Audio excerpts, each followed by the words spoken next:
So anyway, today I had a little mess around on the last course, changed the tyres, did a bit of an experiment. Seems like the soft tyres might be the way, I don't know, I think it does help you turn the corners, but speed isn't really the problem because I actually beat the game with a slower time than we did yesterday live on stream. I think yesterday I managed to finish the final course in 4 minutes. In fact, let's just start driving while I talk, because this is going to take forever, innit?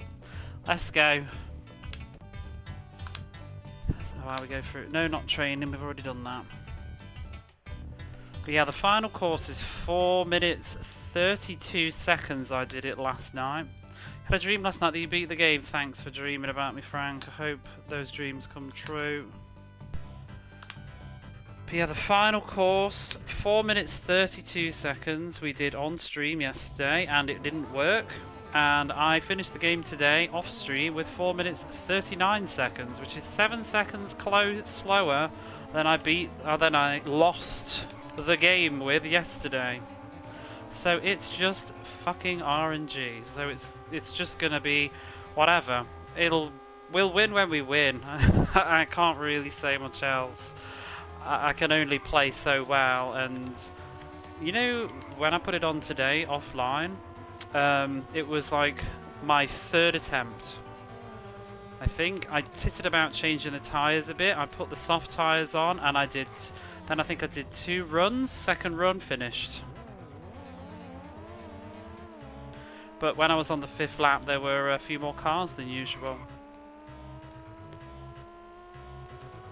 And it wasn't even like my run when I finished it. It wasn't even like a great run. I crashed like 3 times. I hit a tree, hit the back of a car. I went off the road. But just there were a few more cars. So I'm hopeful. I'm really hopeful that we can do this tonight. I think the other thing too is I was driving quite recklessly because obviously I don't have the pressure on because I'm using a save state to reload to practice, so it was just going like that. How is the arcade mode structured? It's hard to get a sense of the big picture every time you glance over your second monitor. So, also, hey Jiggy, the arcade mode, if you see in the top right hand corner it says overtaken 17 out of 6. To win arcade mode you have to overtake the number of cars that it says on each course.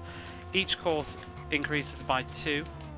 You start with 6 and then the next course is 8, 10, 12, 14, all the way up to the final course which is 28 cars, and you have to overtake that many cars in 5 laps. So it's not really about the speed, it's kind of a bit of both. It feels like there's some consistency with the speed. Hey Ludo, how are you? So like, I feel like the final course, we were like really trying to get scientific on it last night at the end of the stream, like breaking it all down, and I was doing like time trials to work out like my best lap speed and times it by 5, but it feels like they want you to finish the final race in about 4 minutes 30 seconds. However, it doesn't seem to be totally true. Yeah, if you fail on any single race, it's back to the beginning. I'm pretty good today, yeah. I had a good sleep last night, so that's nice. Yeah, so we were trying to work out the final race, and at first I thought maybe it actually is like a time thing and then the cars are like an illusion, do you know what I mean? I think it's partly that, but I think also your interaction with the game will slightly alter the course. But I do think the cars are generally running around on their own, like, you know, almost like a time trial where you're ghosting somebody, perhaps. But I think obviously if you keep bumping cars and stuff it will disrupt them, and if you're in front of them it will slow them down. But I don't know, it's really hard to work it out because it does seem like very consistently if you finish the final track with like 4 minutes 37 seconds or something like that, you'll usually be like 1 car short. If you finish it like 40 something you'll be like 3 cars short or something like that. But like I just said, that's not really true because off stream I finished the final course with 4 minutes and 39 seconds, Whereas yesterday on stream, we finished the track 4 minutes 32 seconds, but we were 1 car short.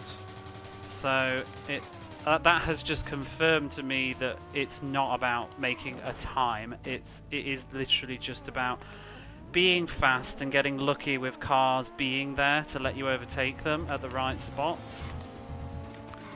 I strongly suspect that it's probably also when you overtake cars rather than if, like, you know, if you've not managed to get past this car, it's probably not going to be able to spawn more in yet.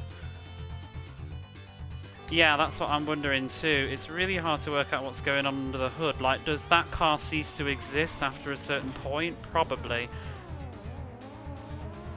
It does continue to exist for a while though. But I wonder if, let's say you fail to overtake the first 5 cars at the beginning of a course quickly, does that mean that you're going to end up with less cars to overtake later? It's really weird. But the real kicker, like you said with it being brutal, Jiggy, is the fact that if you think about the math here, so this course has taken me almost 5 minutes now. I'm going to clock in at about 6 minutes. There are 12 tracks, so you do the math. It's a long fucking playthrough to lose on the final course to 1 pissing car. It's really maddening. That's why it's taken, what, 58 hours, 49 minutes? Turn off a switch screen, does it cease to exist? No, quite simply. I do continue to exist with or without you, but...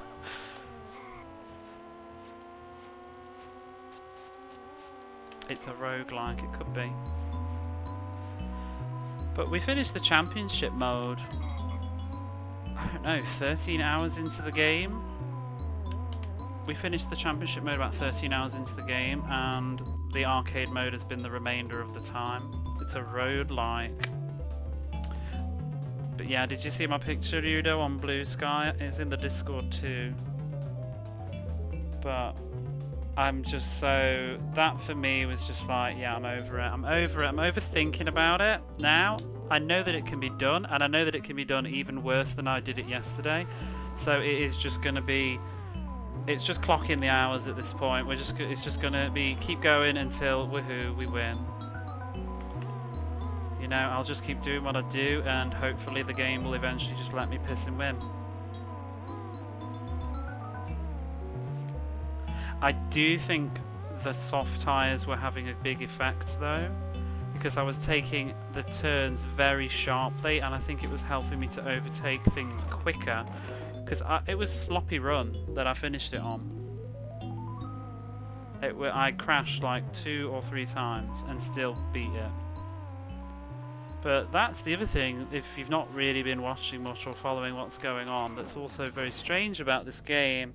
I did not pit, no, but my tyres were fucked by the end of it.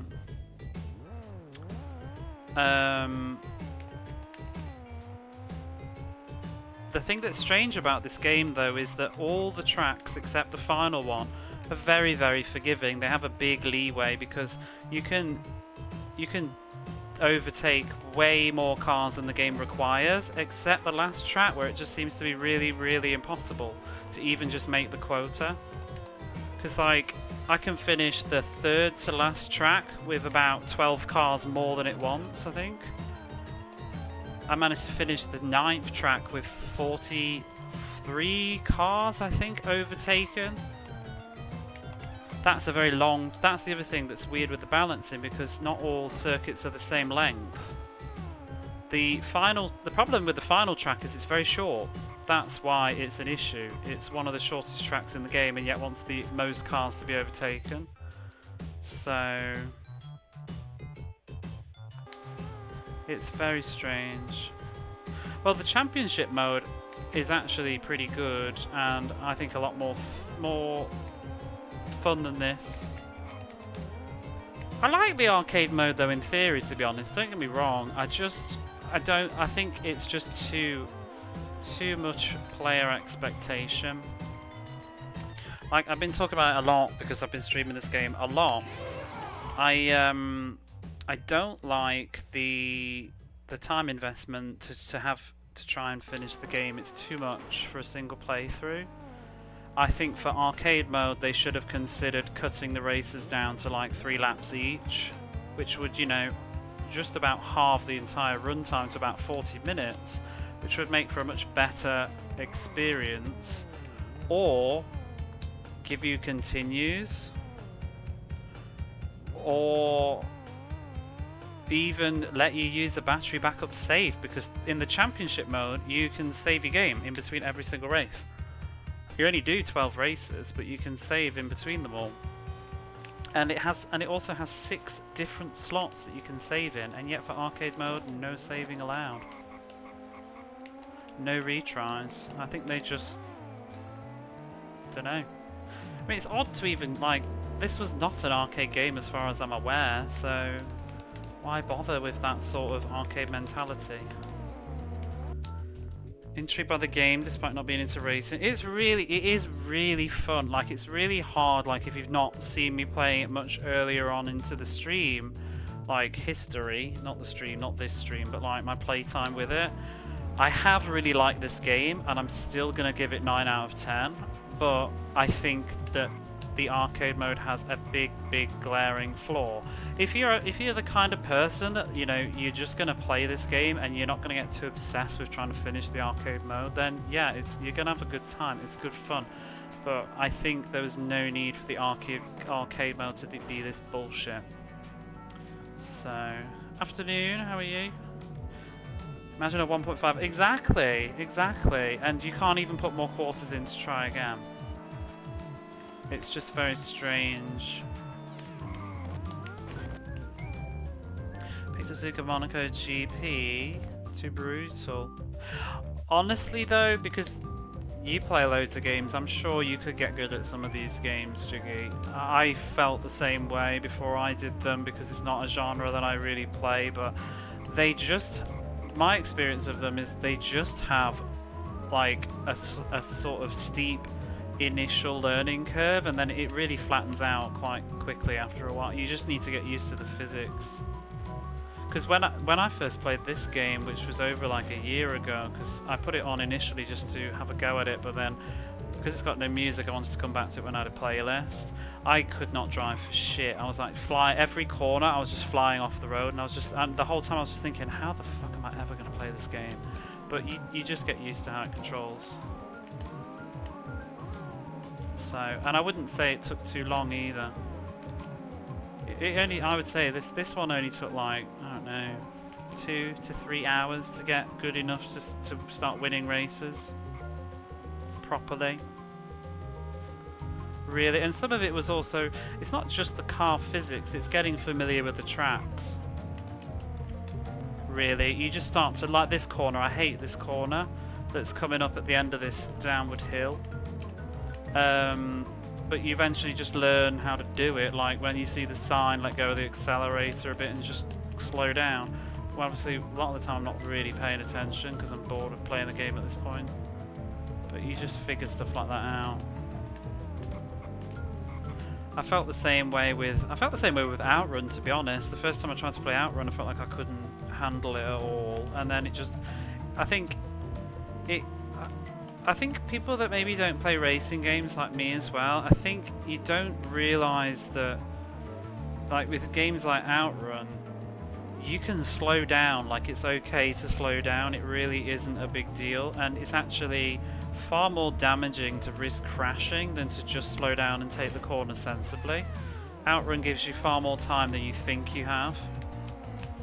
And same with this, really. The championship mode, it's not that hard, really, if you drive well. Just stop like crashing and flying off the road and stuff. You don't need to speed around every single corner, because the cars themselves, the opponents, they don't speed around the corners either. That's usually where you end up crashing, like here, because they slow down for the turns too. So, you have to feel frustrated, you're literally if you feel like you can't get any feedback from what goes wrong. Yeah, it's just a thing. It's hard. It's like one of those things I can't even like really explain. It just starts to make sense. Same with a lot of these games. You know, like the baseball games and stuff, but the thing is, each one can be a bit different. Like the baseball games, you get a feel for how to hit the ball, and you get a feel for how to do the fielding and stuff, and it gradually clicks. I think it's a bit different from, you know, like playing a platformer or whatever, because that probably feels a bit more universal. Track familiarity feels so wildly important. It really helps to have a map. That's all I'm saying. The map in the top left-hand corner makes this game... Like, I'm dreading the F1 games that don't have maps, where you've actually got to remember it all by sight. Because I roughly do remember most of the course at this point. I could probably turn the map off, but I do glance now and then just to check, like, where am I in the course? Not really to look what's coming up, but just to quickly remember where I am right now. This one I don't really look at anything, because it's just whatever.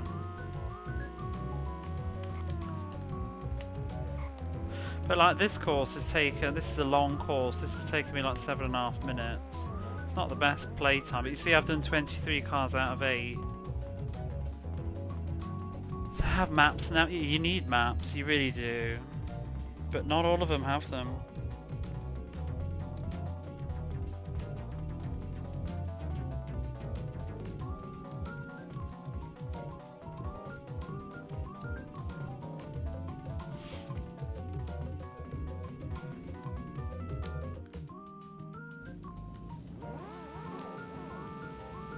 But is it worth the investment? I don't know. I would say this one is really good fun though. Like if you want to play a retro Formula 1 game, this is a really good one, I think. I mean, I haven't played many to compare with, but I'm just...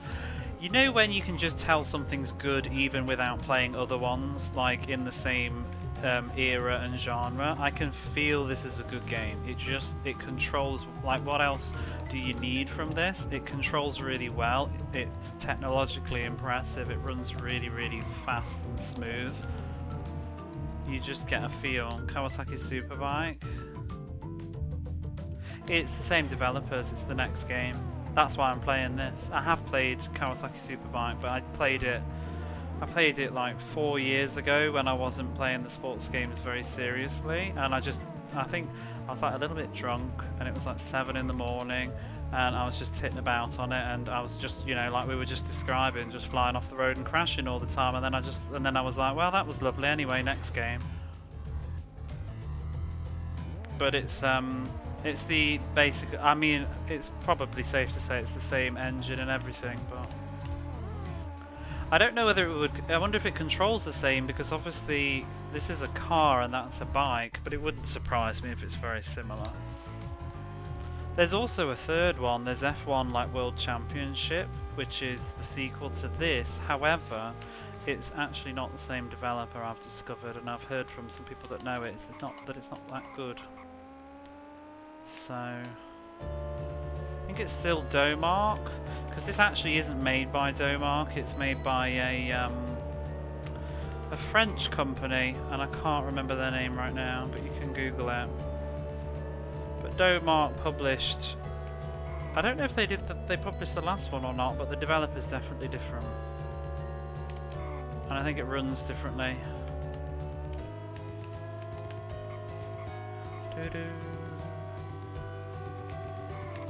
Obviously this has got its roots in being an Amiga game called Vroom, and this is the sequel to Vroom that was then ported to Mega Drive.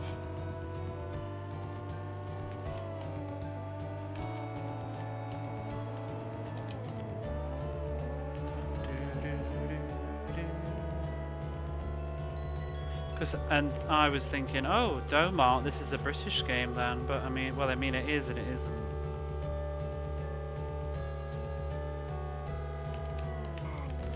Only thing interesting to note with this game though, if anybody's wanting to play it and you want to buy a real copy of it, I would recommend, if you're not fussy, playing the PAL version, because it has battery backup saving, whereas the North America one does not. But to be honest, you probably don't need it for the championship. I was thinking, oh god, I'm going to play the PAL version because that'll make the championship mode much easier.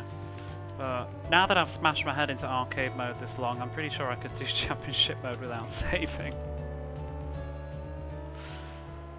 I wonder, like, I don't know, I'm almost half tempted to replay championship mode for fun, just to see how much I kick ass now.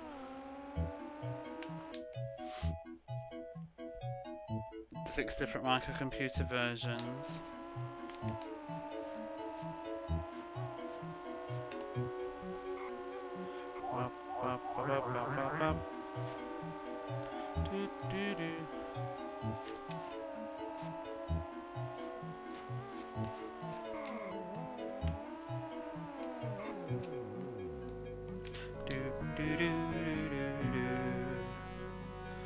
Speed running, that's no problem.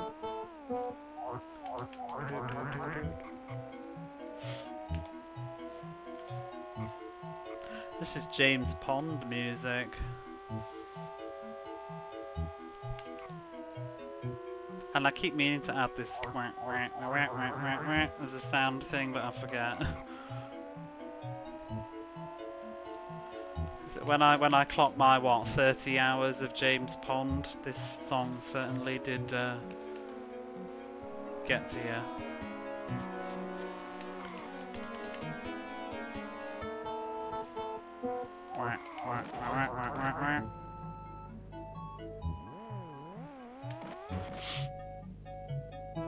Makes a lot of sense here.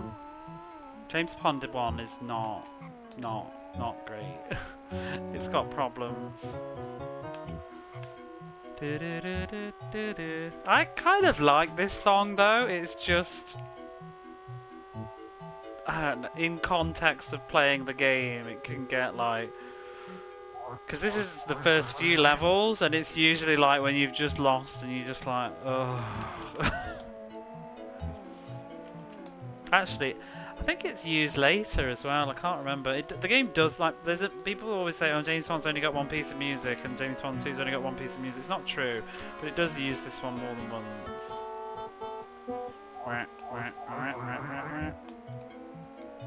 I like James Bond 2's soundtrack.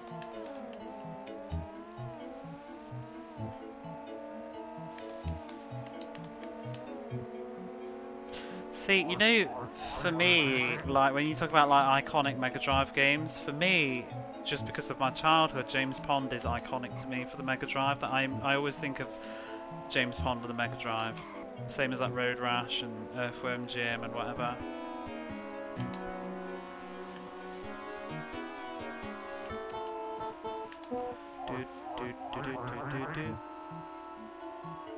Keep thinking it's going to be finished and then it just isn't. Okay, it's nearly done now. You'd be surprised as well, James Pond music goes well with everything, like all games.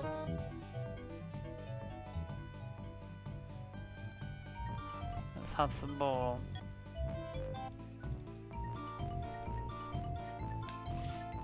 More British video game, James Pond 2.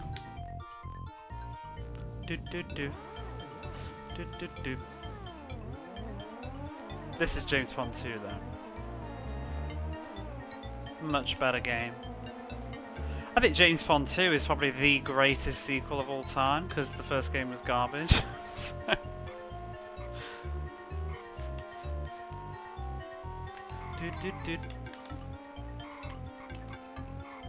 Oh, I should play through James Pond soon.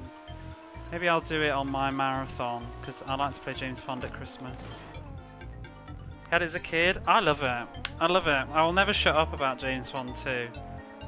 I just don't understand why it's... well, I know I do understand, but I wish people could separate like just the internet and history with the game. I don't know. It's like just this meme game, and I think a lot of it is just because it was released... It became a budget title because it was chucked on like everything for no reason, like the PSP and the DS and the PS1 and the PS2 and Game Boy Advance. I think it's probably on as well. It would not surprise me. I think it was even on iPhone. It was just one of those like it became shovelware. But like when it actually first came out, at least in Europe, it had good praise in magazines and stuff, you know, like 90% and things like that. It was a great game. I had it as a kid and loved it. My brother liked it too. It was really good fun. It was a nice game that I could actually finish as well as a kid, which is always important, especially in the 90s when a lot of games were like handing you your ass all the time. And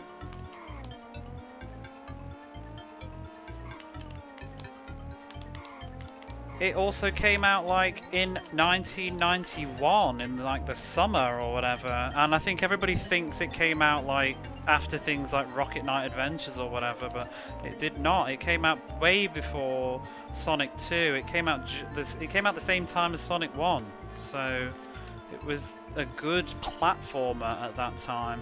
When I was a kid, I had like 3 platformers. I had Castle of Illusion, Sonic, and James Pond 2. And Quackshot, I think I had as well by them. Good stuff.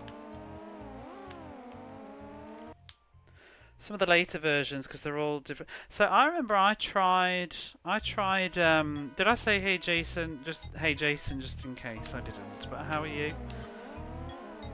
I tried the one on the PlayStation 1, I think it was. I think for some reason, I was living with somebody and their girlfriend had it for some reason, and it was, and I love James Pond, but I didn't like this version of it. The level design, because they've changed the levels on them, and they're very kind of, they feel like, you know, the stereotype of what people say about European gamers, where they're like kind of mazy and boring. It was mazy and boring, and much more zoomed out, if I remember, and I just thought it just felt very uninspired, because the Mega Drive levels are pretty straightforward. They also changed the penguins to elves, and I didn't like that, because I think the penguins are mostly a Mega Drive exclusive version, but that's my nostalgia. But they still have the same doors and stuff, but the levels are just like bland as fuck. I don't know, it's just weird. They've managed to just make the game very, very uninspired. I can't remember how far I got in it, but I just remember like doing the bear level at the start and just being like, oh god, where am I even going? But the Mega Drive version's not like that. It's pretty straightforward, just go right. First of the new versions, yeah, I think after that. I don't know about the Super Nintendo one, I think that's mostly similar, but I believe like the Super Nintendo one just feels a bit weird, and I don't like the sound.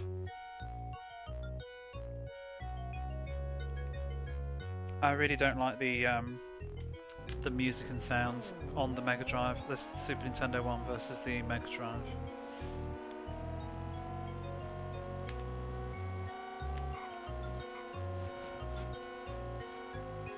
Yeah, I think it just translates better.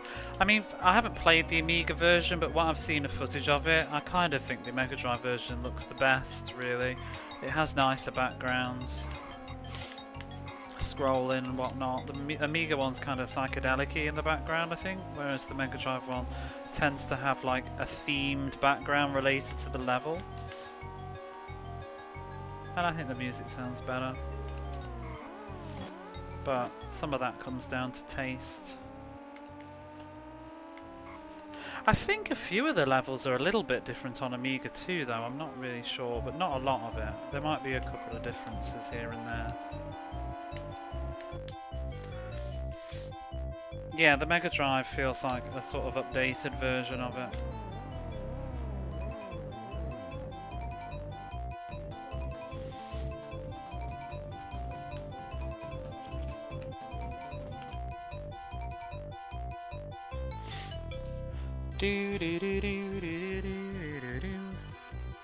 I just also think, like, just listening to this, like, I just think it sounds good. You know, when people say about Western Mega Drive games not having good music and stuff, I just think James Pond sounds lovely. I mean, if you don't like the style of music, yeah, that's fine, but it's certainly, it's cheery, upbeat, and good compositions with like nice sound fonts. It's irritating circus music at times, so your mileage will vary depending on your tolerance of this kind of music. Yeah, so this one in particular.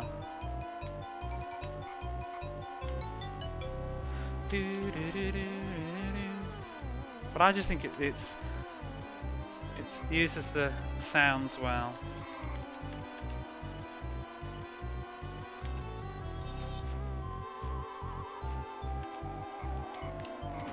I think it sounds better than James Bond 3. I found the soundtrack for James Bond 3 a bit of a dirge. I'm very curious to see how I'll feel about James Bond 3 because I've not played that since like probably the late 90s. And I remember mixed feelings about it as a kid. Like I think it's very ambitious and cool, but it was also brutal. Could not finish that game very well. I think I'd never finished it 100%. But it's a huge game. So many like secret levels and different ways to go and things. I think it's also one of those games that I think plays better probably at 50 Hz. I think because it's very fast and slippery. Much like James. I mean, sometimes that's got a lot to do with it, probably with James Bond as well. A lot of these European games being played faster than they're supposed to be. And it makes them have that floaty, slippy feeling, which they often usually have in the first place. I know Rolo's particularly fast, and it's like one-hit death makes that a bit frustrating. It's an overblown myth. It is. It's a bit of a bandwagon, and I mean, I've said this many times while I've been streaming these games, but it's largely just North American games that don't sound good, and also that's a generalization. You can't ignore the fact that Gems doesn't sound that great, really, but it can be made to sound good. But you can, I think usually the case would be it would sound even better if it wasn't Gems, even if it is an absolute masterpiece. But it certainly does. I do think Gems does tend to highlight who's actually just a good composer, even if they're not using the best tools. Because I mean, I think Toe Jam and Earl's soundtrack is absolutely magnificent, and that's Gems. And it kind of doesn't sound like Gems, really. The composer just did really good things with what they were using. I also think Echo lends itself well to Gems because the theme of the game, it has this very alien sort of weird isolating kind of vibe to it, even like the sort of low-key single channel notes and things that it does a lot of the time. It works really well in the context of the game. And then, but I think Appaloosa, who did Echo, I think because they always seem to be credited on Sega Retro's use it as Gems brackets Appaloosa, as if they like did their own version with it or something, because California Games also sounds really good and that's them. So I don't know the details behind that. And then everything that allegedly Tom Lee Tallarico did always sounds really good. I think Cool Spot's got a great soundtrack.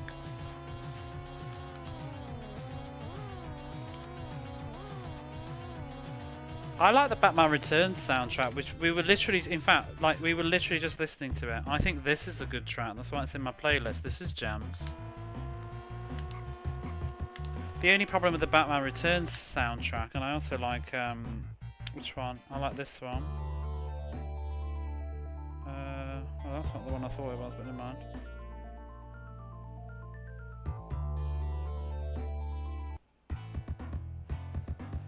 Where's the other one? Let me put the Batman one on that I do like. I like a few of them, but one more than the others. I like the Shrek's Wonderland Part 1. There we go. I think this is a good music. But it's limited by the engine that it's using, I think. But I think the composer's got enough talent that it's still come out okay. It would have sounded like somebody could remix this, I think, in a better way, easily. But it's good.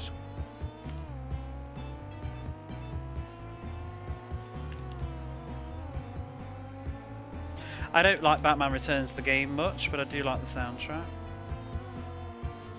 The only problem with the Batman Returns soundtrack is that it doesn't run very well in game. It slows down a lot with the frame rate, so it never sounds as good as you're listening to right now.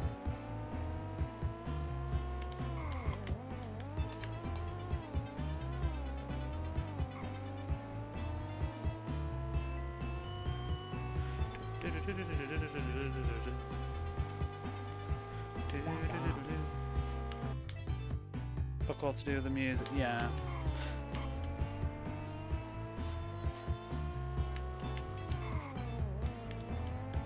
Oh my god, because I've changed the tyres. This is gonna be rough.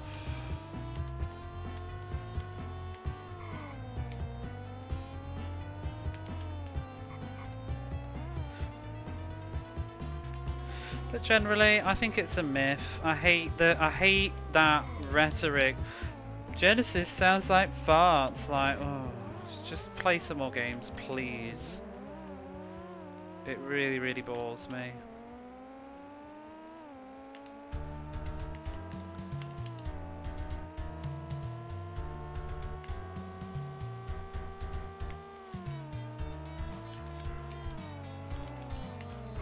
Oh shit.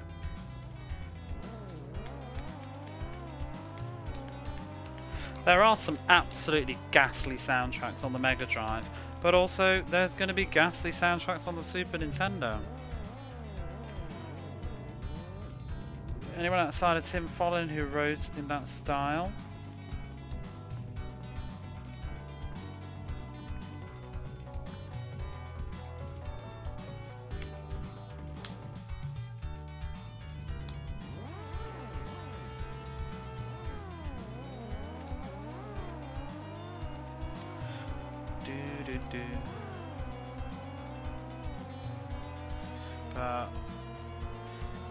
The other thing, you know, I've said a lot of times too, I don't like how the words, I mean, and it just, I don't like how the words Western developed means like like Europe and America are always at the same time when they're criticizing things, because they're very separate.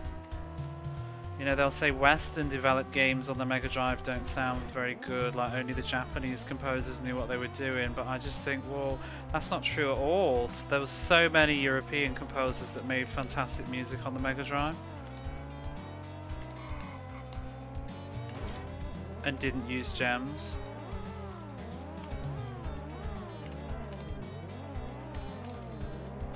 Like James Pond.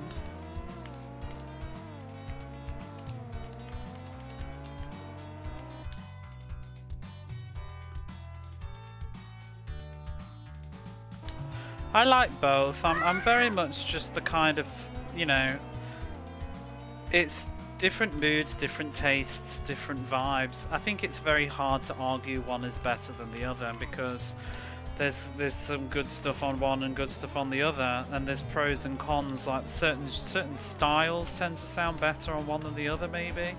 I do think the Super Nintendo tends to do a much more ambient orchestral sound well that the Mega Drive I don't think has so many good examples of. You know, music like Chrono Trigger's soundtrack, for example, that sort of very atmospheric, kind of pretty strings, violins kind of sound. I don't think the Mega Drive does that quite so well. But then more like heavy rocker kind of stuff, and also I think, you know, the Mega Drive has a reputation for being heavy and guitars and stuff, but I think that's also not true, because like this song we're listening to right now is not heavy and rocky. They can be very, very melodic too, but just not in a sort of strings orchestra style. Mega Drive does it almost like good synth pop, I think, very well. You know, like kind of 80s sounding, what do you call it, melancholic synth, like this.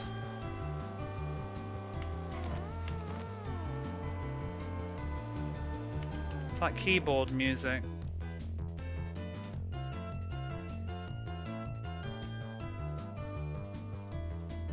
I like both. Every time I hear a game soundtrack, wait, you can make it sound like that. 9 out of 10 times it's European composers. Yeah. Usually the same like 3 people as well. I mean, another important thing really when it comes to game compositions on the Mega Drive 2 is what sound driver they're using. You tend to find a lot of the really good soundtracks that you enjoy, you tend to use the same sound drives, and that's why they're pleasant to your ear, because they're using the same instruments, like the European ones. Pretty much everything like Matt Furniss does that sounds absolutely amazing is using like the Chrysalis engine, and it's got a very distinct sound. I do think, as much as I like Matt Furniss's stuff, after a while it does start to be almost like, which game is this again? Is it Pugsy? Is it Leander? Is it... But then he'll do something like the F-15... Is it F-15 Strike Eagle? It sounds nothing like any of them. But then also with Matt Furniss, I get the impression I don't think he necessarily composes a lot of the stuff, because he's usually the person that handles the Mega Drive port, so if it's come on a different platform first, he's basically arranging somebody else's music, but he's incredibly talented at doing that and making it sound good. I low-key think some of his versions of game music is better than the original. Mr. Nuts is an example that I think of. Let me put that one on actually, because I think this is a really beautiful piece of music, and I believe, and it's a totally different composer who did it. Matt Furniss just arranged it, because I think it was a Super Nintendo game first, and then it got ported. But I think this is stunning. Where is it? Which one is it? I like them all really, but is it this one?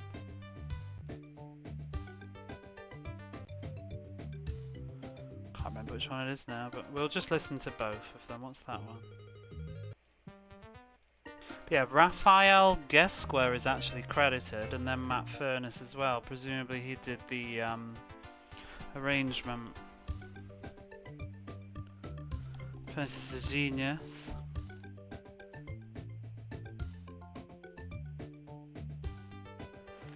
Hey Alex Kid, how are you?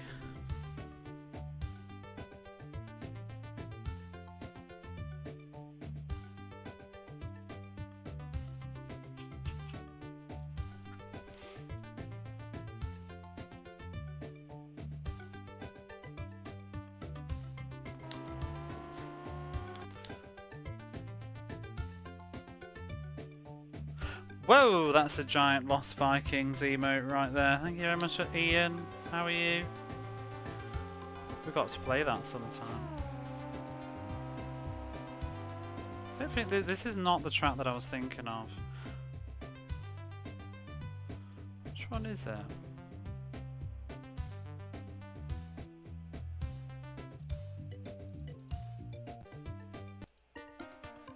I think it's this one. I like it. It's really pretty. I mean, I like both of them. But... oh no, it is this one. I think this is lovely. Just music bias didn't break until about 4 years ago. I think it's, to be honest as well, I'm generalising here because it's not true totally, but I do think it's more of a North American take that I hear, which is weird because, well, I'd say it's weird because it was very successful in North America too, but I just think there's a much bigger Nintendo bias amongst North American retro communities, I think, than maybe some. Obviously Japan would have a huge one as well, but in English-speaking countries. But there are also plenty of Americans that do celebrate the Mega Drive, like G to the Next Level is always defending the music, and it's certainly not an opinion that he holds. Yeah, I always hear it's Genesis sounds like farts. I never hear Mega Drive sounds like farts. It's always the Genesis. The Sega Genesis has a bad sound check. The Sega Genesis is very much a North American kind of thing that I always see. Yeah, we are, Ian. Do do do do do. I think you're very right there, Jiggy, yeah. I think people have played a lot of crap, is the reality of it, and there's a lot of quality that people didn't play. I need to pit in. We're risk of losing this race. Problem with me using different tyres. Do do do do do.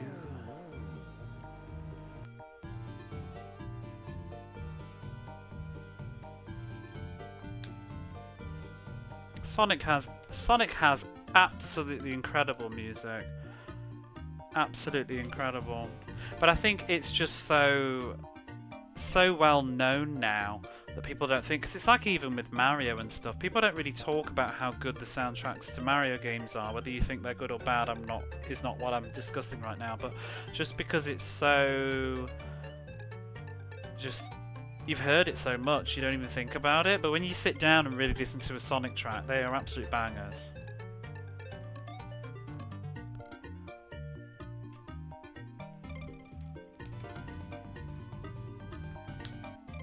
Ubiquitous.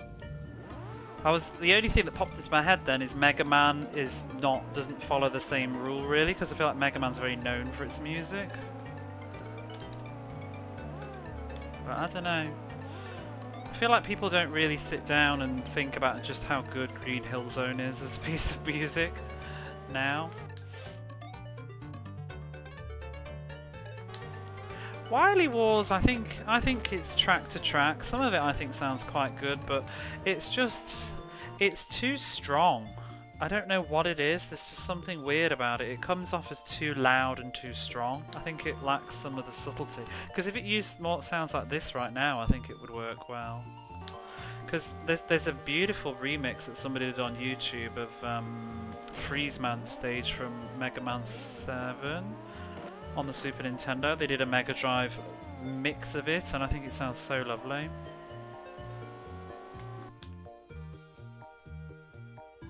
Oh, it definitely sounds best on the NES. But then I wonder if I'd grown up playing the Wily Wars, would I have the same view? Maybe not. I came to Mega Man I never really played Mega Man as a kid. I got into Mega Man when they did the Legacy Collection. And then I played the Wily Wars after, and I did think, no. Mega Man NES sounds better. Race on, thank you. How are you? What else? I should just make a playlist of European music. What else is another one of my favourite European tracks? Let's see. Let's just look at Matt Furnace for a second. What have we got? So see, I have a ridiculous. In fact, I'm just going to tell you right now that are actually credited to Matt Furnace and only him in my Windows Media Player. And bearing in mind, not all my tags may be correct. What is this? Oh, it won't even tell me. Let me if I put that into something else.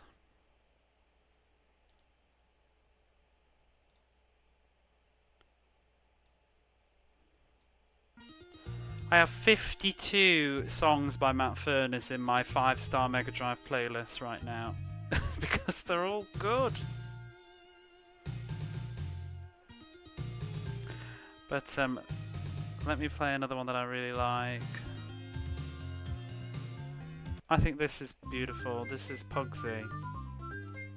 This is such a beautiful piece of Mega Drive music.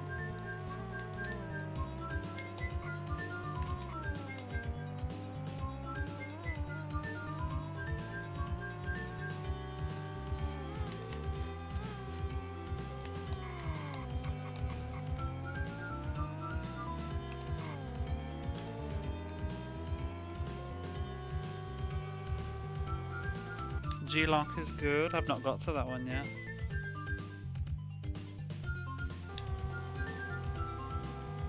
I did hear a bit of Bubblin'. Is it Bubblin' Squeak? Whatever it's called. Bubblin' somebody. Bubba and Sticks.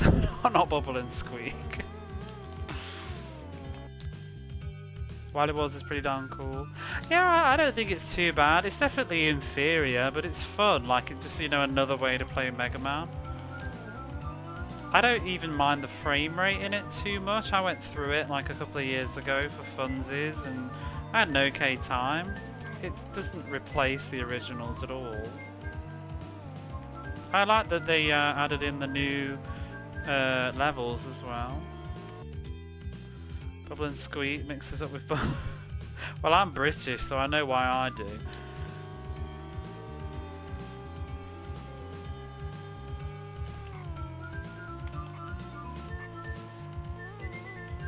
I mean, the elephant in the room is, what's his name, Chris Hulsbeck?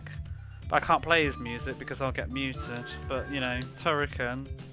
Got Mega Turrican. The soundtrack to Mega Turrican, like 1 or 2 levels on Mega Turrican are fucking incredible. But I can't play them to you because he'll mute my VOD.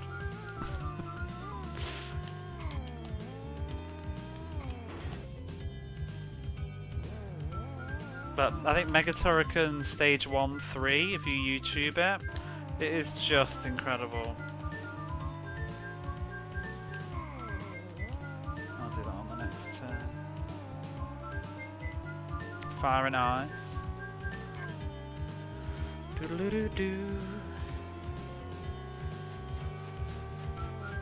I also think Rob Hubbard has some really good music, obviously, like John Madden's Football has no business sounding that amazing, but his music is a little bit harsh at times. Who else is good European wise? Oh, here's one that I really like. Let me find it. I love this music from, where is it? Can I find it in the I want the playlist to play by itself afterwards.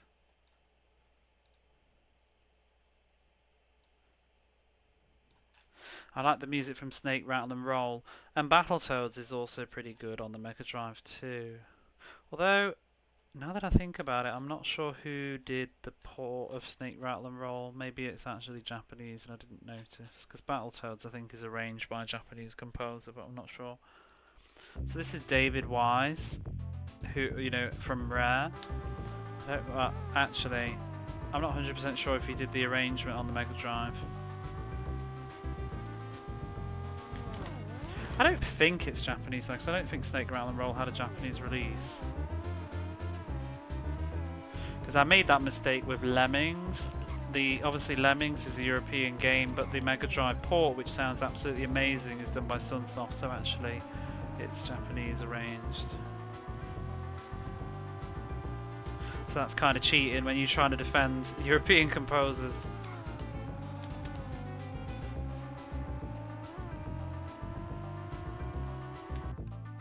Here I was in Dunturnley at Rare.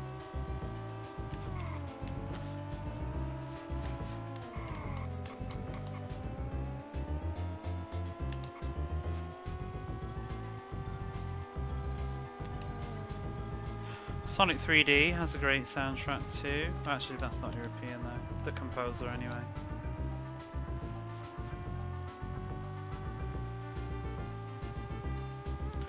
Mickey Mania, that's Matt Furness though, isn't it? Let's just say Japanese composers and Matt Furness. No, I like the Roller to the Rescue soundtrack as well, but I can believe a lot of people probably don't. I do.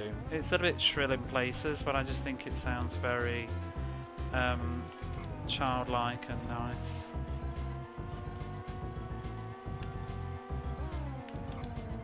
Did I even pit in? I meant to. Could be in trouble if I don't.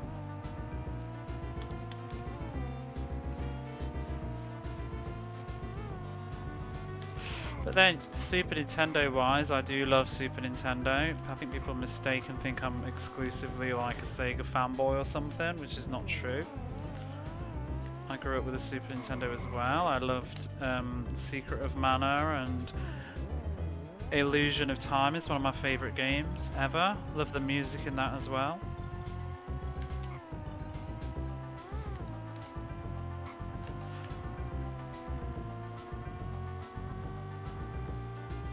Zelda, obviously, Link to the Past, love that game. Super Mario All-Stars, I loved as a kid. One of my favourite soundtracks too, actually, is Super Mario World 2, Yoshi's Island. I love that. A couple of tracks on that really get me, like, proper nostalgic. Oh, here's another shit Mega Drive soundtrack coming on now. Nobody likes this.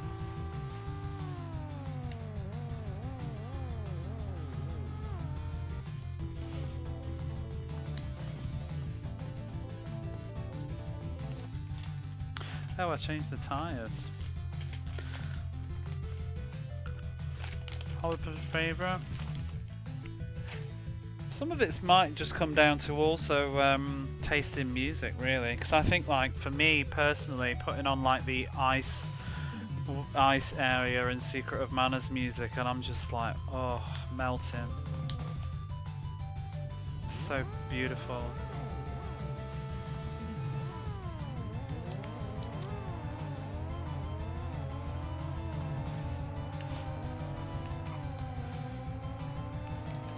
You know, I have it in this playlist, but you know, every time it comes on, I'm kind of always a bit, ugh. I think I'm low-key not that into the soundtrack for Thunder Force 4. I think I like it in context of the game, but I don't really want to listen to it too much otherwise. I find it a bit noisy. The guitars are just too much. And I think, but that's more like a genre thing, I think. I don't want to listen to guitar solos all the time. I prefer the Thunder Force 2 soundtrack because it's like slightly a bit different.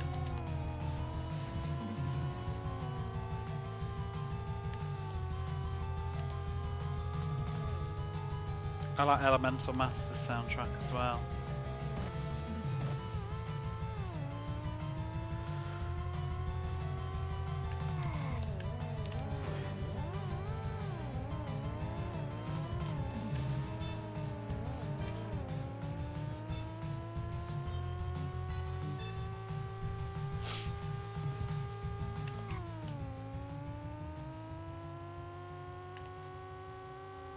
What have we got next? Oh, this is pretty. Can't remember what this is. I don't think it's something... I'm not sure if it's something I've played. Might just be something I added. Something's ending credits, I think.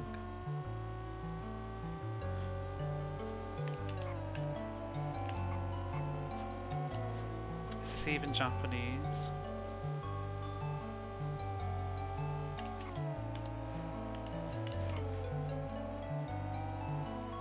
Oh, what is this? I don't want to look.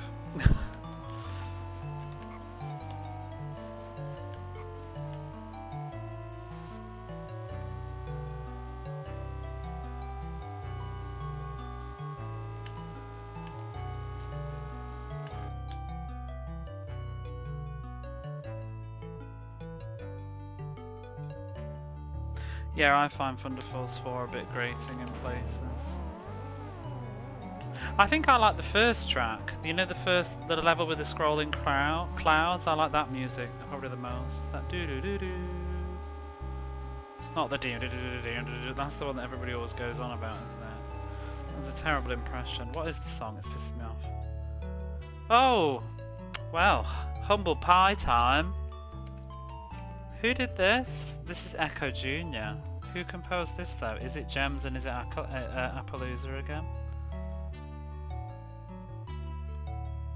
It's Gems. There you go. Here's some beautiful Gems music.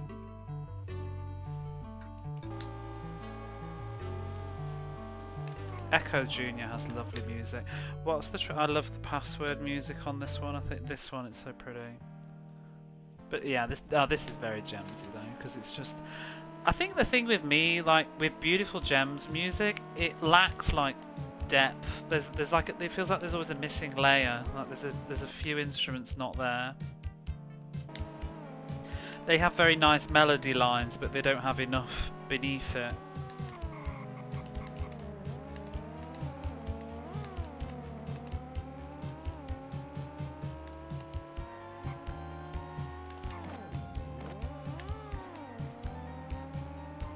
I mean, this is like what, 3 sounds? And it's the entire song is just being dragged by that piano sound, that keyboard sound. Thunder Force, it's good. I think it's one of those that I prefer to listen to in game. You know, another one that I don't like outside of the game is Ghouls and Ghosts. I find it very grating when I'm not playing the game. I actually deleted it from this playlist because every time it came on it was pissing me off. It's very harsh on the ears. But I think it's a good soundtrack. It's not one I want to listen to in my free time, though.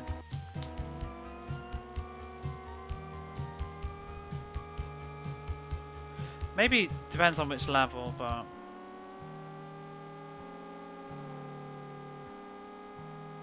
Stage 2 theme. Which one's that one? Yeah, that one's a good one. I like the crystal level. Is it number 4? I really like that level, but that's the one I deleted because I've realised that I actually don't like it when I'm not playing the game because it's very harsh. I think it might also have been the audio balancing on the MP3s that I have, though. I think it's not equalised compared to a lot. So whenever it comes on, it's like louder than all the others, and it just was irritating me. Because I'd be like playing a game like this, and then it'd come on, and I'd just be like, oh god, she's too noisy.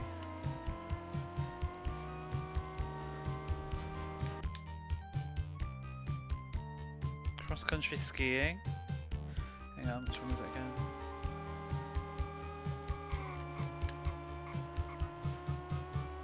Yeah, it is pretty chill.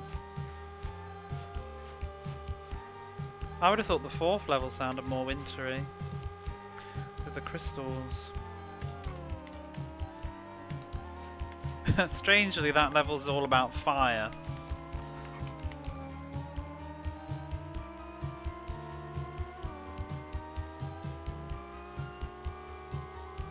I mean, and then of course you know the elephant in the room for my favourite soundtracks is I love the soundtrack to Soleil, Crusader of Sentia. I think that is one of the greatest soundtracks on the Mega Drive because there's not a bad track there. The whole thing is just start to end phenomenal.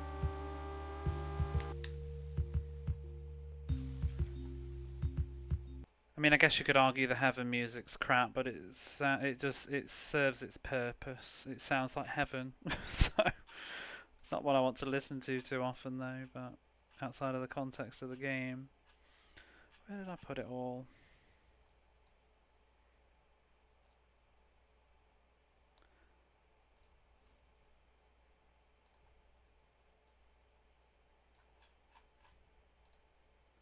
That's annoying. I have to like stop the music to be able to search through and alphabetize it to find it quickly. So I've usually just got it all on shuffle.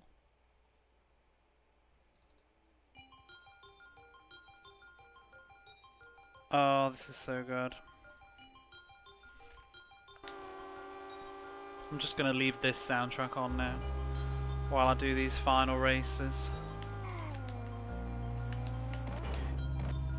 But the thing with with the Soleil soundtrack is that it's not composed by a game composer really. It's done by a keyboardist, and this is all he. Because I mean, I love the game, so believe me, I've been looking. This is all he ever did. I think that's what makes it stand out so differently, really, because he's not a typical. I think that's what's good about the guy that did. Obviously, he ended up doing video game music, but what's his name? From Information Society, you know, they did like X-Men and Soul Reaver. I think his like sort of musician side of it made for some. Cause I guess you just think in a different way, like not being video gamey, but King Colossus. Yeah, that's got good music too. This composer has a YouTube channel. He's still like he's just a keyboard soloist, and he does like keyboard performances and stuff, and I think he has a couple of albums of just keyboard music, like maybe covering songs and stuff, like classical music maybe on the keyboard, I don't know. But this is the only game that he worked on as far as I've been able to discover, and there's I posted it in my Discord a while ago, but there's a really cute little video of him doing a jam session with some other like musicians, and they all play this Rafflesia music, I think. Where is it?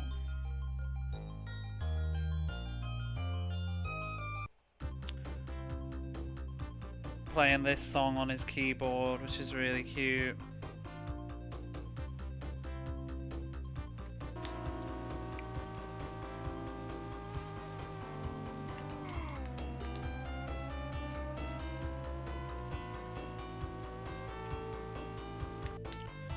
Great from outside. I think sometimes too, I mean obviously this is pure speculation, but I wonder how many of it sometimes was just like dabbled into a foray and decided not to bother, you know? I'm sure that there's plenty of musicians that just needed some work and thought why not, and then went a different way. Because it's like listening to an interview with the guy that I just said, I can't think of his name now. I'm sure he did the Scooby-Doo music. Who is it?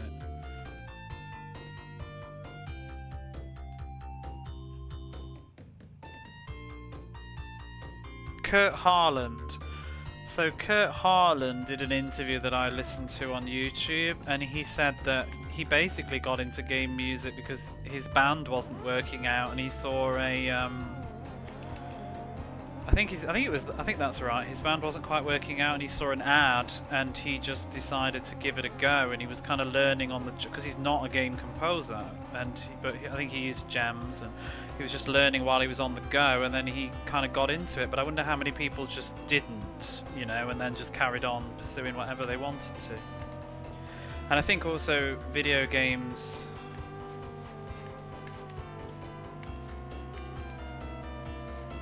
Whoops. Working in games, not just hotshot composers, yeah.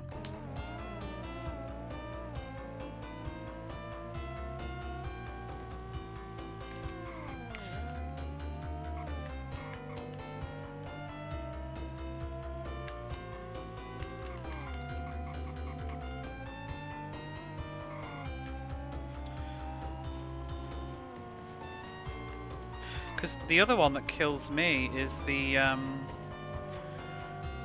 there's like 3 composers. They were like a group, and they did Alicia Dragoon's soundtrack and also Sylphied, and then and something else, and that's like it. But they were like a band, a little mini band group, and did some game music, and then buggered off.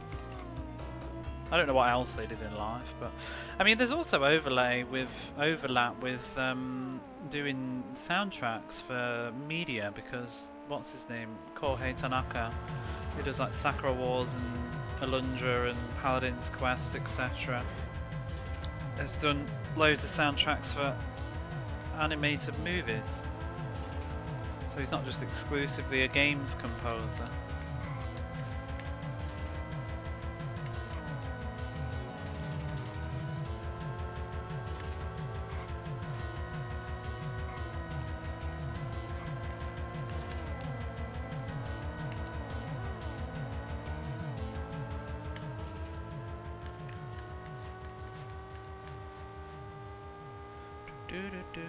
I was listening to when you were playing Mega Man yesterday, Nudo, when I raided in. That one of the music on that, I swear I've heard that in people's YouTube videos, and I didn't know it was from that.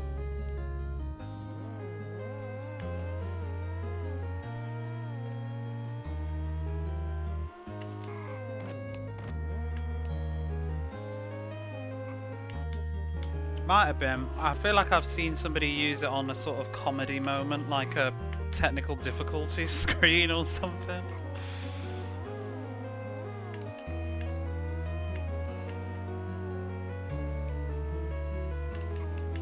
I really need to play Mega Man Legends. I've got one, and I've got all 3 now. So I finally got Trombone recently. Although my copy of Trombone has like a scratch on the disc, but it seems to be okay. I was really pissed off. Some arsehole seller. Yeah, I need to sit down and play them all. I was going through but before I started streaming, I was going through the whole Mega Man franchise. I played like all the NES games via the like the main games. I'm not talking about like maybe Mega Man's Super Bake Off Tetris game or whatever may exist, but like Mega Man 1 to 11 I've finished, and I did Mega Man X 1 through 8. And I did Mega Man 0-1. I didn't really vibe with the Zero series that much. It feels a bit too difficult at times. I don't like all the Giga Brain shit you have to do to like save the Cyber Elves and things. And like trying to do bosses well to increase something, I don't know. I probably should have put it in. I need to get the EXE, whatever it is, collection sometime. I have the Zero collection I need to finish. And then I bought Mega Man, is it Command Mission? The role-playing game? I got that on the GameCube that I need to play sometime. And I've got the Legends 1, 2 and Trombone now. But the thing is, like, doing Twitch now, I get to the point where I'm always just like, oh, maybe I don't play stuff because I'm like, oh, I should just stream it, but then I'm like preoccupied with all of this. But to be honest, even when I'm not streaming, I don't really play games much anymore because I'm either always streaming or I'm at work or I'm tired or I'm watching TV or out or doing something else. So my game time tends to be Twitch time. Then I find I spend all my days playing Formula 1 when I've got, like, you know, massive back catalogue of PlayStation games that I want to play. Love of this game. Oh, Mega Man Legends. And then sometimes it's the balance of, like, some games are more enjoyable not streamed, especially like sometimes playing Japanese games, because if I can't pause the text and things, or it's got like cutscenes and I can't pause it, I get very stressed while live and to have to listen, and I can't always focus, and then I miss what something was said and it annoys me.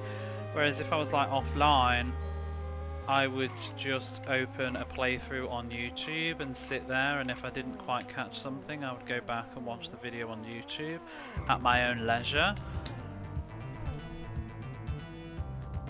And also, if I'm reading something and I just don't simply understand what is being said, I will then go down a wormhole on Google to get to the bottom of it, maybe like googling a cultural reference or something, or looking up some grammar that I've not seen before perhaps, or like some way of speaking, and I'll end up looking all into it. But I can't just be like, be right back guys, just gonna go and look all this shit up like while I'm on Twitch. It's kind of, so then it gets frustrating, and I kind of like, it's a juggling act of like hampering my own enjoyment versus wanting to share the game as well. Why would I play? Well, exactly, why would I play any other games other than Formula 1? So I remember that was the case with Boundary Gate at places, because a couple of the cutscenes were auto progression, but fortunately it wasn't too bad. What I generally have found that I tend to do anyway is like, I'll just stream a game and then look stuff up the next day, go through my VOD and check the bits that I missed. And I've made some, right, when I'm, especially because I'm streaming late and I'm tired too, I've read some really stupid whoopsies while live, but sometimes you don't think clearly when you're juggling streaming and stuff, misread things. I remember one of the funniest ones, I think I was playing Air's Adventure, and it was like something, because in Japanese, like the word for back, it's like, they say like the inside of your back almost, and it just means back. It really just means back. It doesn't mean anything else. But I totally misread it wrong, because it was like 5 in the morning, I think. And I was playing Air's Adventure, and I remember saying like, oh, I think we're inside the monster's back now. Huh. And then the next morning, I immediately went back to my VOD, and I was like, you fucking idiot. Like, it's just we're on the monster's back. It's really simple. Like, it's like literally something I would have learned in my first year at university. It would have been in, you know, in the textbook with a pic diagram of the human body, like head, shoulders, knees and toes. But you just have those like brain farts.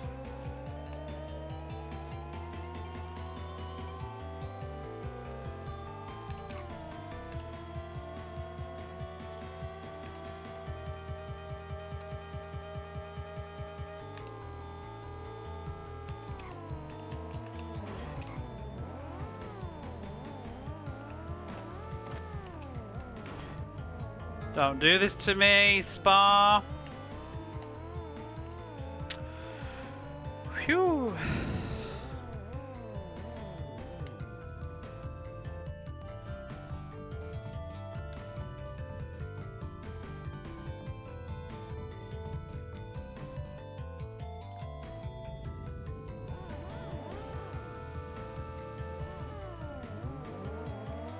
Can you believe we're not even at the final racetrack yet? Gloriously long video game. I've been pausing a little bit for the conversation, but yeah.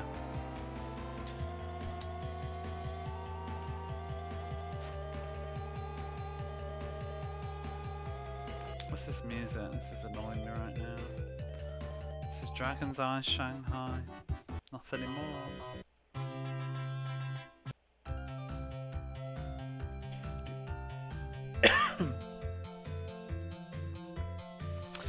Hey, you Rosie. How are you?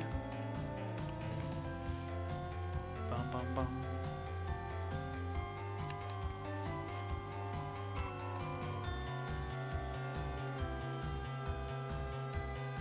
Am I winning? No.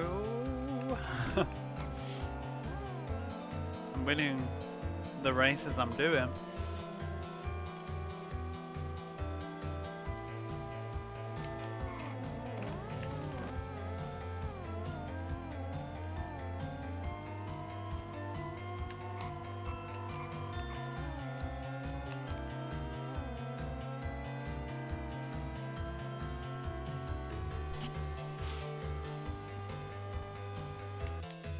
Everyone's getting F1 this Christmas.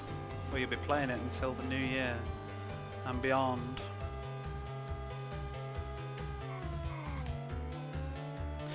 You think as well though how incredible this would be on 2-player, because it runs well in 2-player from what I've seen too, with a split screen.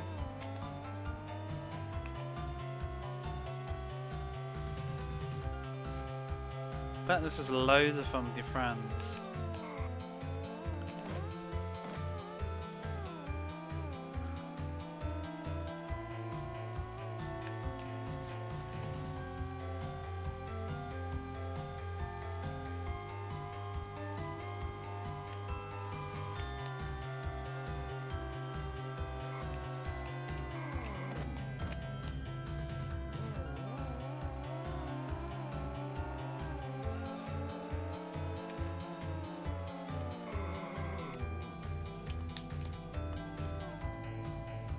Still in multiplayer? I presume so. Actually, no. When 2-player ramps off your vehicle.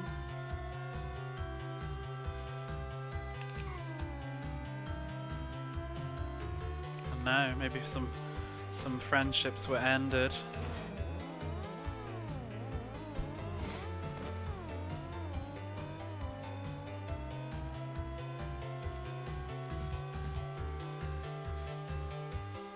You see the car fly overhead? That would be cool. Yeah, I wonder. That's a good point.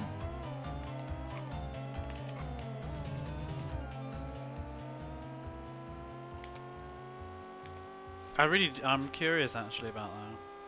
We could try though, because you can do training mode against a computer with the same view as 2-player, because they said in the manual it's so that you can practice, like, ready to take your friends on. You know, so you can get used to how the television looks, because it's different view slightly. Have a try.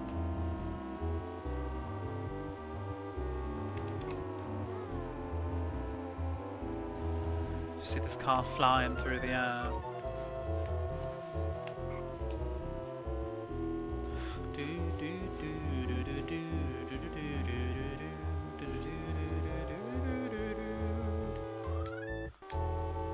We could.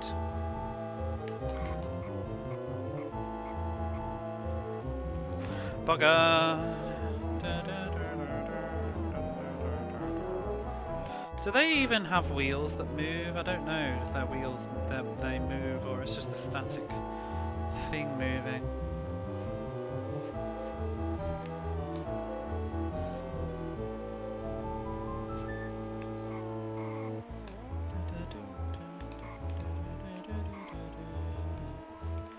Right, move along, Aladdin. I'm not in the mood.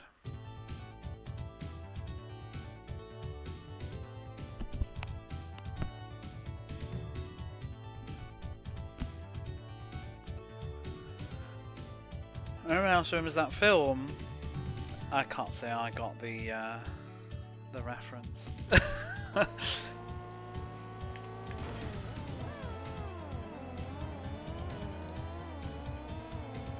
Didn't know it was a film.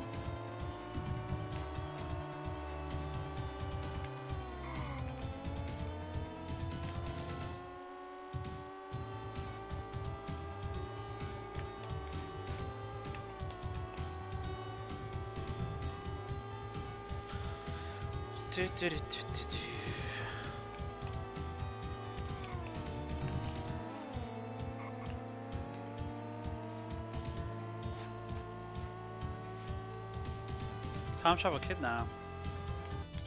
I don't even know who Emilio Estevez is. Mick Jagger? What? What? Bizarre. As in stoning Rose? Rolling Stones?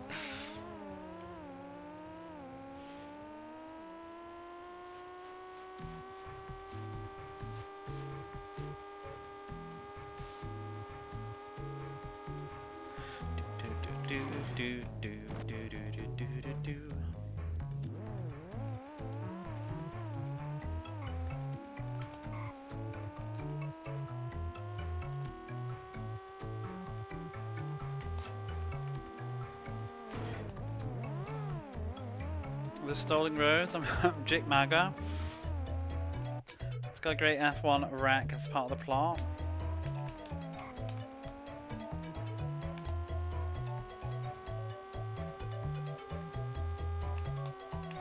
Ooh, I had to clip that. Whoops! AG. Emilio's got the moves like Jagger. How are you? I'm about to go very quiet as we approach the final 2 tracks of F1. It's only taken like, what, an hour and 40 minutes to get here. Hope we don't lose and have to do it all over again.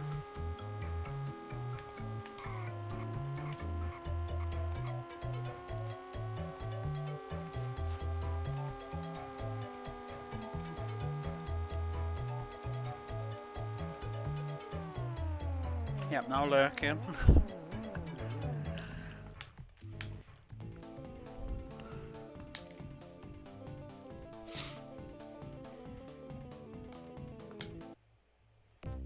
Hey, Smudgy. Do-do-do-do.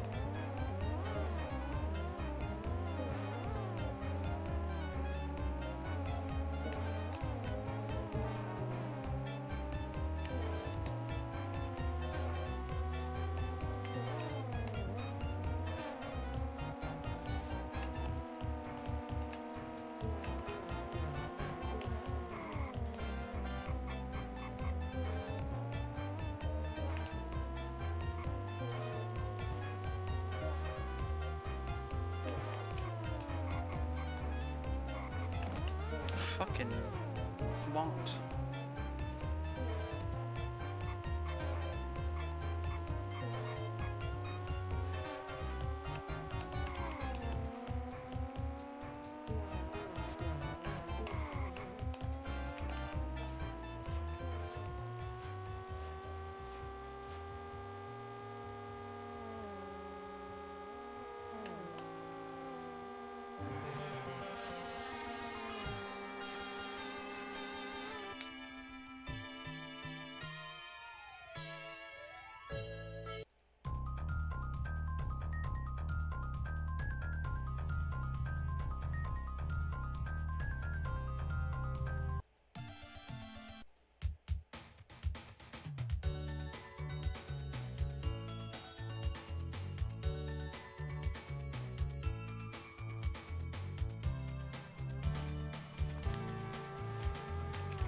Oops.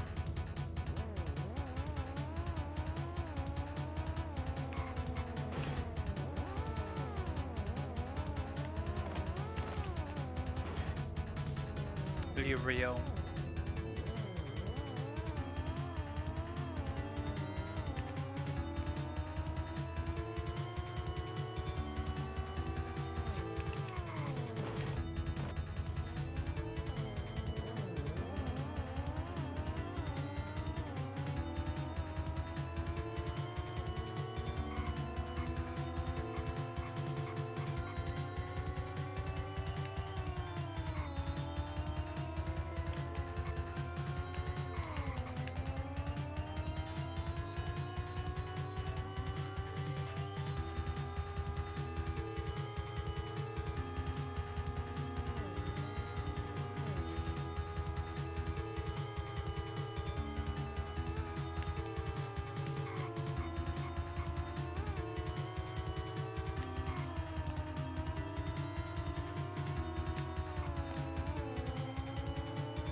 Oh shit, I didn't change my tyres. God damn it, I think I just fucked up.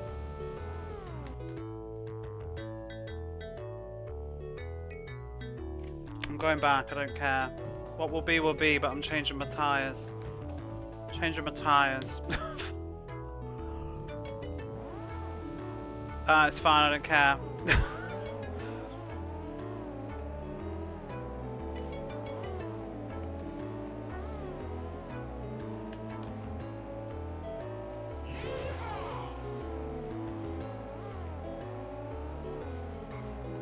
Fuck!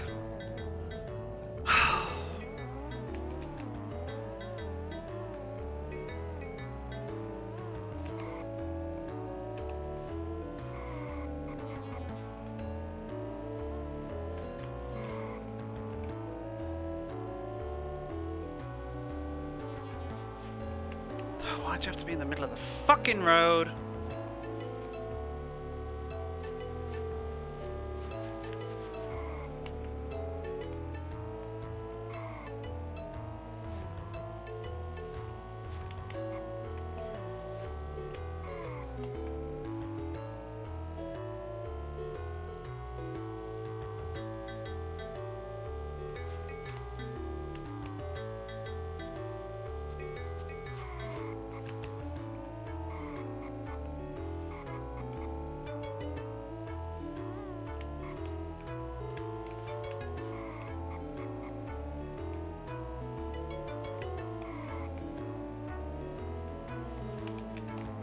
Fuck you!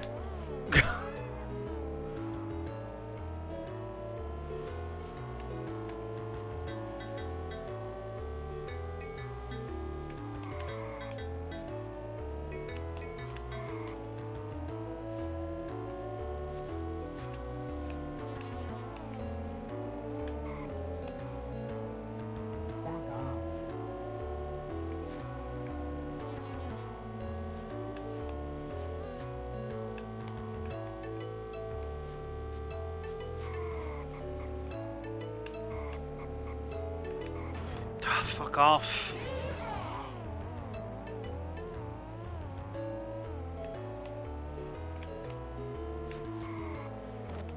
No!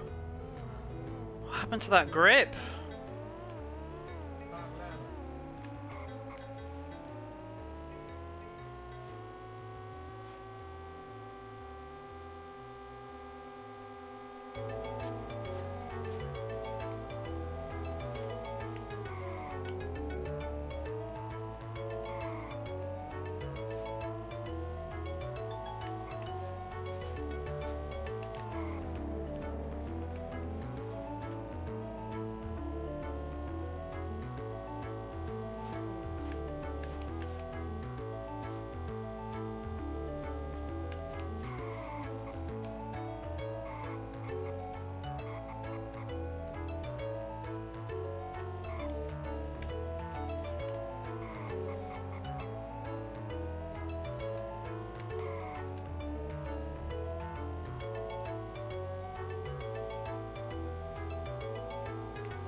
fuck.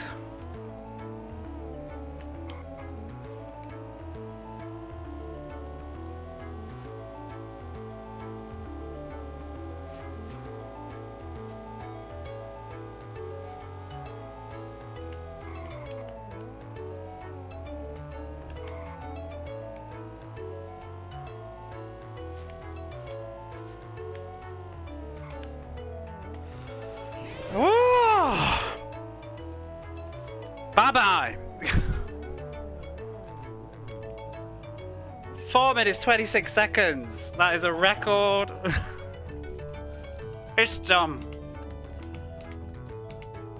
Ah. Damn right. That's the ending, by the way. We finished it. GG's. What a great car. Easy, right? We can do it again. We'll do it again.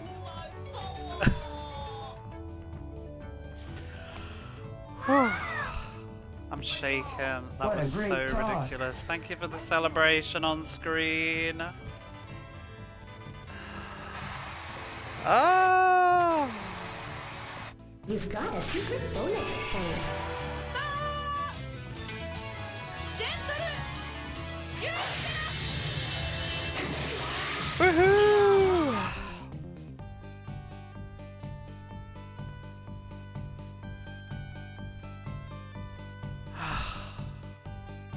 We didn't even come first place for points. Thank you, Ian. We'll see. We did arguably worse than last night when with that fuck dispute, which was last night's run. Is it time for F2? It's time to... I don't know. I don't know. It's not even midnight. What are we doing next? It's dumb. I'm so fucking happy.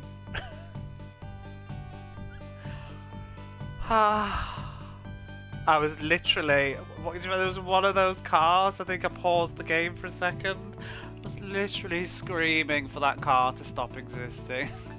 It just kept swerving in front of me, like, oh, we could do Kawasaki next. And maybe not do the arcade mode. First run as well. That was the first attempt of the night.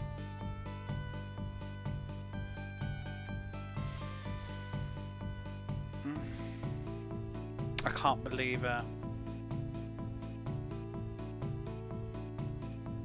That was a good time as well. I mean, like, if I ever glad to see you breathe, blah blah blah blah blah blah. Thank you. I can't. I've read your message, but I can't talk. I'm just too. It's like this big balloon has just like gone up into the sky and is never coming back. Spraying some champagne around. Thank you, Brugadung. It's nice of you to say. You went for the coffee and you missed it. Yeah, you missed it, Fish. Yeah, sorry. Ain't doing it again. Oh! Thank you, G, for the gift of the sub to Boobin Mama. Thank you, thank you.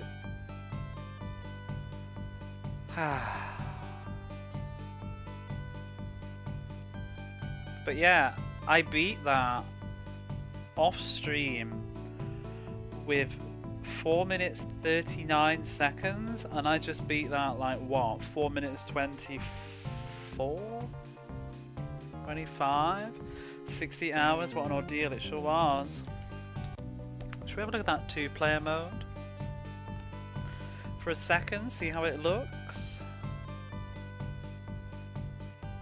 Training, amateur, 1 player versus computer. Let's see how it looks. Whichever. I'm going to try and bump over the car. I'd have to try specifically though to bump over the car that's at the bottom. Mega Drive. Oh, we're at the bottom. That's annoying. Oh, is it just time trial? I think we're not on the road at the same time. Oh no, we are. We just got to catch each other up. Hype train. Oops. Oh, I was looking at the top. Oh, yeah, I can see why you'd want a practice mode like this, because I'm already like, whoa, this is weird. Where am I on the map? Am I at the speedy bit? Oh, he's in front of me. Let's let him go.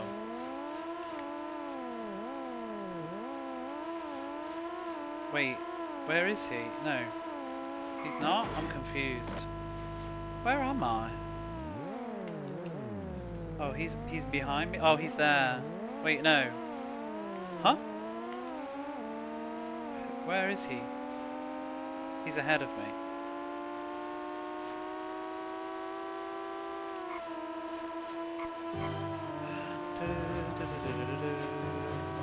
Ah!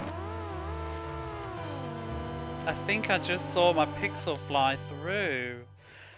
Thank you for the sub, Critical. That's very kind of you. Yeah, I don't think you really see much, do you? Let him go ahead. Oh, there's 2 tracks. Wait, what? Why are there 2 cars? Who's the other car? I don't see them. Oh. Oh, there's other cars on the track. Okay. Well, which one is he? It is, yeah. It runs really well, even in split screen.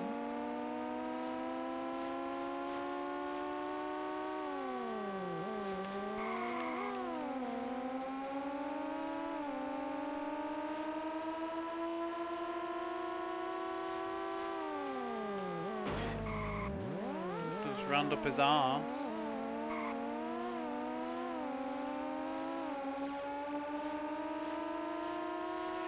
What are we playing next is the question.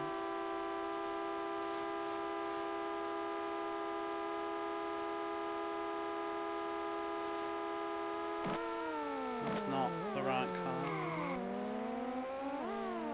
I'm not going fast enough. Formula 2, we could.